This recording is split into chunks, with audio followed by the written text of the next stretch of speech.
Welcome back mga kalgap. Ito na naman po ang inyong lingkod, si Mr. Destiny. At dito na naman po tayo sa trending update lang po tayo. Ito yung pinaka-latest post ng ABS-CBN na talagang mapapansin nyo. No? Literal pa, si Alden Richards pa talaga ang nanguna. Na kung saan tinatawag nga po raw box office king and queen. Nakapagtataka dahil napakarami naman pong artista ng ABS-CBN na po pwedeng ikumpara. Talagang si Alden Richards pa, no? At dito dapat ang pangalan ni Catherine ang nangunguna.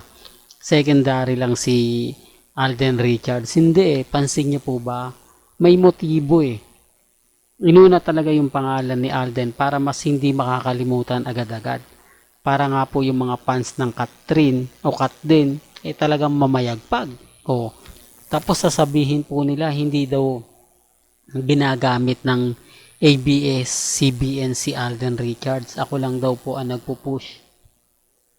Ako lang daw po yung nagpipilit na wala naman daw katotohanan yung mga sinasabi ni Mr. Destiny. Puro fake news lang daw po ako.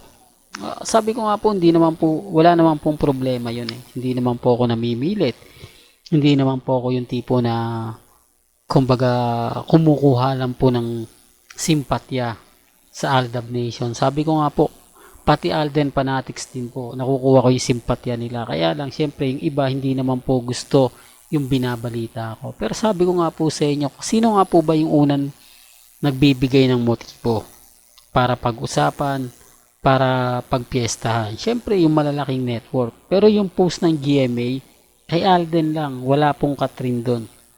Pati yung Pep, pati yung ibang mga Abante News. Ayun, Abante News, kay Catherine din yan, kay Alden. News ko, ganun din. Maliban lang po sa Pep. Sa mga, ano lang po ng GMA Kapuso, hindi po nila pinopromote. Dito, kita nyo, lantaran na, no? Lantaran na yung pagpopromote. At hindi lang yan.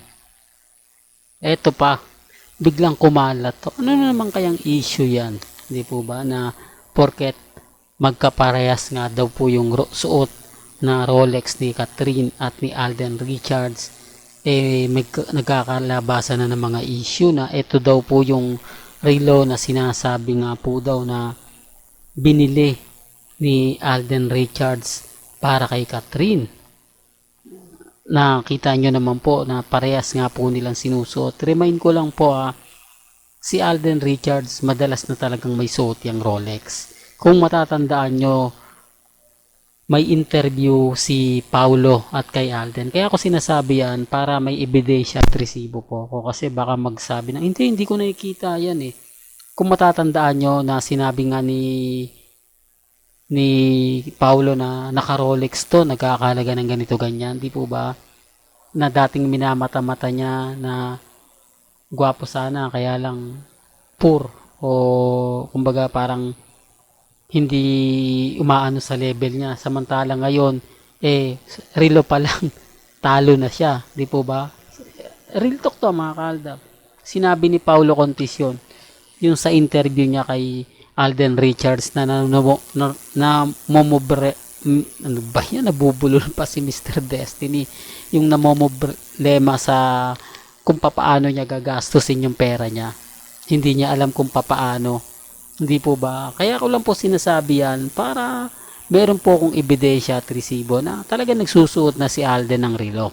Si Catherine di natin nakita yan. Kumbaga parang siguro ginaya niya lang para matching-matching. Di po ba?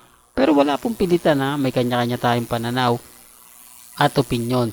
Pero ito pa po yung pinakamatindi na video. Pero bago natin yung pag-usapan at bago ko ibigay sa inyo yan, kung bago ka lang sa channel na to at isa kang true-blooded Aldab Nation na nagmamahal kina Mengay at Tisoy, tama po ang channel na pinuntahan mo, kaya consider na po kitang bagong subscriber. At huwag mong kalimutang i-share ang mga video po natin sa mga mommies, sa mga titas, at sa mga senior. Well, ito po yung video para lang makita nyo. Ito yung pinakamalupit. Naglagay na ng i- poster na ganito. Hindi ko alam kung saan gagamitin to. Pwedeng, kumbaga sa damit, pwedeng mga banner, di po ba? Nag, kumbaga nagpa-print na sila ng mga ganyan. Sabi ko nga po sa inyo, taktika to eh. Di po ba? Taktika to para lalong bumango, lalong pag-usapan, lalong makakakuha ng maraming simpatya.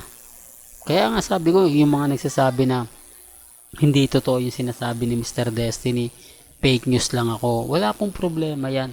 Wala pong pilitan at hindi po ako namimilit. Ang sa akin lang naman po, lagi kong sinasabi sa inyo, kung ano lang po yung napapanood ninyo, kung ano po yung nakikita ninyo, nababasa ninyo sa social media, isipin nyo kung sino yung gumagawa nun at sino yung makikinabang. Kaya ang sabi nila, ganun din naman ikaw, Mr. Destiny. Pinapakinabangan mo naman si Alden Richards at si Maine. Kumbaga kumikita ka sa kanila. Remind ko lang po sa inyo, hindi po ganun kalaki yung kinikita natin o ng pagbibigay ng update. Dahil ang mga followers ko lang naman po talaga mga fans ng Aldab, ni Alden, ni Maine. At hindi po ako balimbing at hindi po tayo kumbaga nagbabago. O medyo may mga update na iba pero literal po ako para kay Richard Polkerson Jr. Di po ba? Hindi ko naman ginagamit si Alden kapag may trending lang. Hindi po ko, yun nga yung masakit doon mga kaaldap. Kapag